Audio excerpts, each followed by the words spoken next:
Hey everyone, welcome back to RPG Imaginings. Today I thought I'd take us on a little history tour of role playing because I recently acquired a legacy item that I was excited to add to my collection. Because one of the things that I'm interested in as a game master and just an enthusiast of role playing games in general is how the hobby has changed over time. And a little bit of my personal history on this is that I was born in '77, so after Dungeons and Dragons first came onto the scene in 1974. But I started role playing in the late '80s when I was a young teen with Dungeons and Dragons, second edition AD&D. And it really wasn't until I became an adult when I discovered that there were other role playing options out there. Most of the hobby stores in my area were dominated by Dungeons and Dragons, which there's nothing wrong with that. But I just had no idea until I got into my 20s that there were other role playing games. And that led me to, of course, my favorite role playing game of all time, Call of Cthulhu. Recently, a former student of mine gifted me this book, Designers and Dragons, A History of the Role-Playing Game Industry, and this is the volume that is 70 to 79. This is by Shannon Appelkline, and this was written for RPG.net. And you can see that there's books in the series that cover all of the other spans of decades, and so there's an 80s book, a 90s book, and a 2000s book. And of course, the '70s book concentrates on the early parts of the hobby. And I'm interested in this mostly because I didn't live through it, but the '70s was also a style of role playing that was very different from my current conception of what a role playing game is and what a role playing game should be. And that doesn't mean that the early days of role playing games were bad or wrong. I mean, if people had fun, I'm all for it. But at the same time, I think it's important for us to acknowledge in the hobby that the early days of role playing were dominated by its connection to tactical wargaming.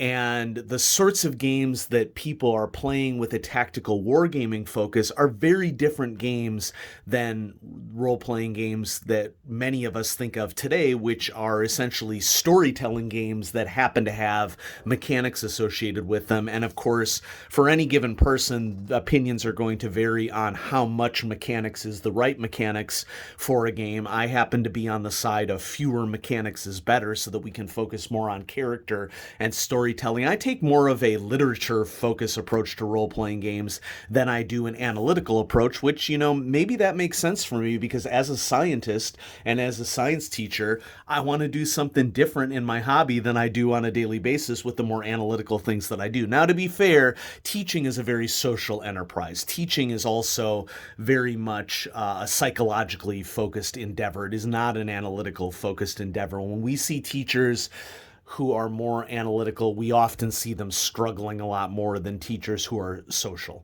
And so there's not one right way to do it, but it's whatever works best for a particular professional.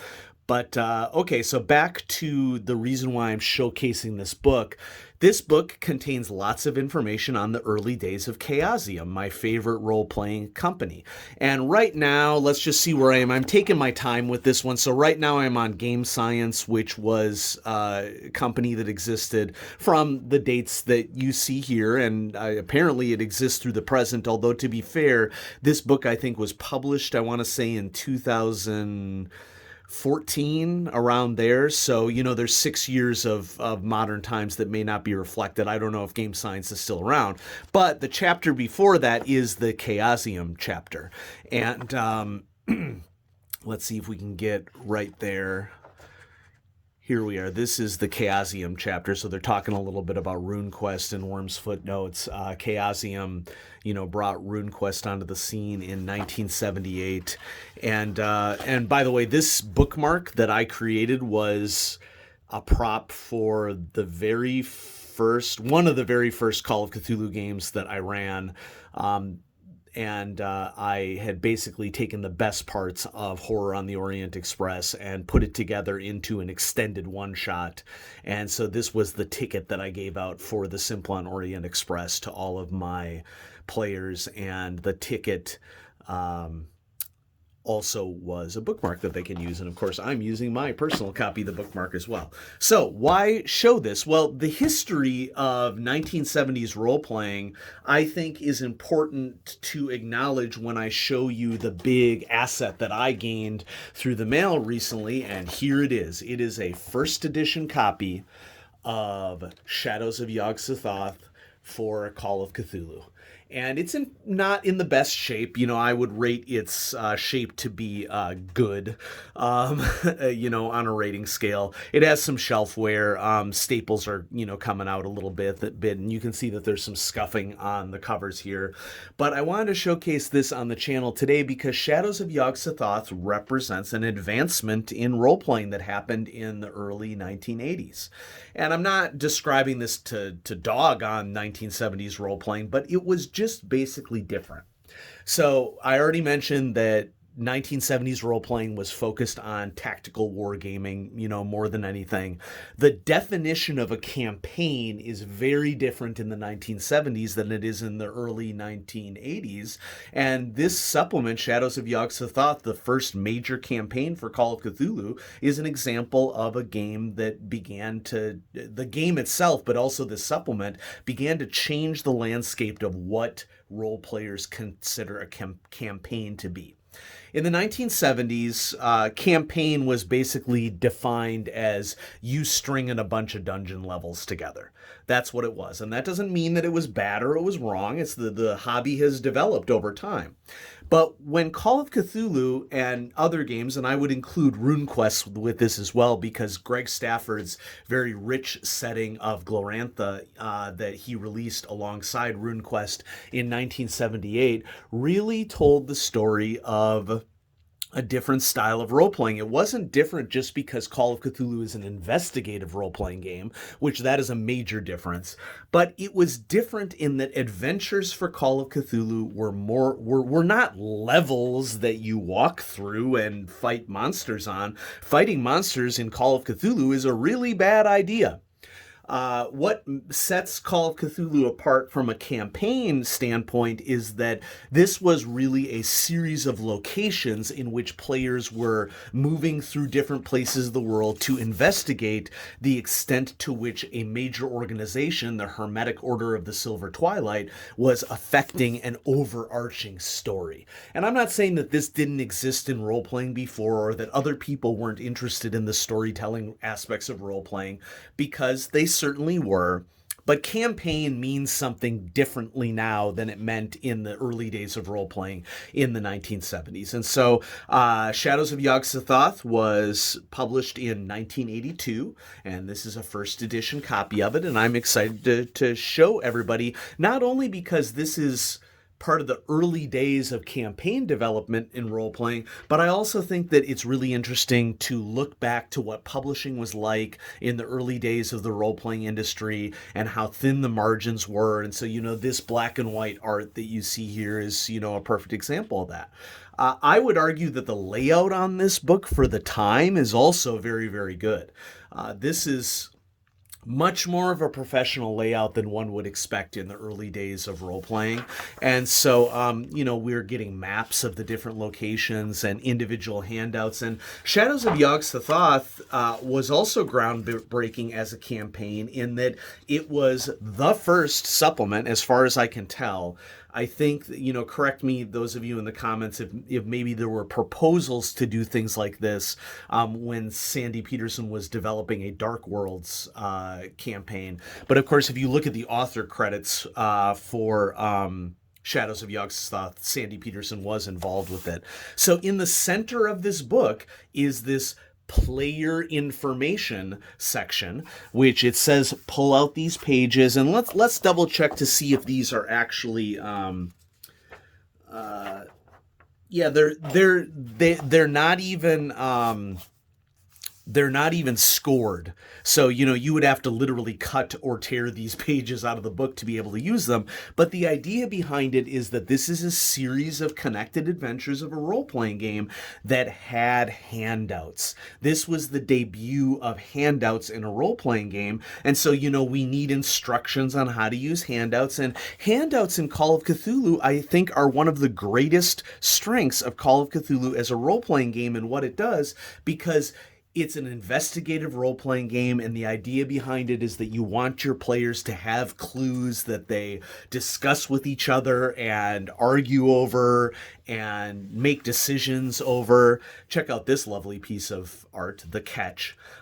Shadows of Yog-Sothoth, for those of you who are not familiar, is a campaign in which the Order of the Silver Twilight is trying to bring Cthulhu back. And so we have a map of Dread Relie, and we have a map of Easter Island, which features in the campaign. And we have some rules additions to Call of Cthulhu and some errata that came out, because remember, notice how it says effective October 1982. Call of Cthulhu came out, I believe, in November 1981. So this was one of the first official, actually it might have been the first official supplement produced by Chaosium. There were some other role-playing houses that were bringing out aspects of Call of Cthulhu when it first happened as well. Now, my copy here is pretty beat up. It's come away from the outside cover. I paid $38 for it, which I consider myself lucky, because a mint copy of first edition Shadows of Yog-Sothoth is going to go somewhere in the $70 or $80 range right now. And whoever the seller was who was selling this on eBay put it up for just like a 6-hour long period. They were looking to make some cash fast, I think. And I happened to look at eBay at the right time and saw it, and I bid on it, and nobody else bid on it. And so I got this for $38, which for me, for someone who's has just begun trying to fill out a classic Call of Cthulhu collection, I was very happy to get it for that price. And so, I'm not going to go through this page by page, but I think that it has a great layout for one of the earliest supplements released for Call of Cthulhu. It has the typical, box that just has standard typed text in it, and handouts have evolved tremendously, but the maps are actually really, really good and really clear for this being the first supplement. Here we get some more art as well, and there's of course been a second edition of Shadows of Yog-Sothoth that has come out, and I actually don't have that in my collection. I purchased the PDF, but I don't actually have the hardcover of it. And part of the reason why I'm showing this to y'all is that one of the things that I want to do is get the second edition copy of Shadows of Yog-Sothoth, which I'm pretty sure Chaosium is planning on bringing this back for the 7th edition as well, and it's going to be really interesting to see how this first edition compares to the second edition. One thing that I should point out, at the back of this book were a couple of bonus scenarios. People of the Monolith is bonus scenario 1, and you can see that text dense, is a pretty common feature of these early scenarios for Call of Cthulhu. And so this scenario is effectively 2.5 pages long. And then you get a second bonus scenario, the Warren, which is 1, 2, 3, 4, 5. This one's longer, 6, 7 pages long.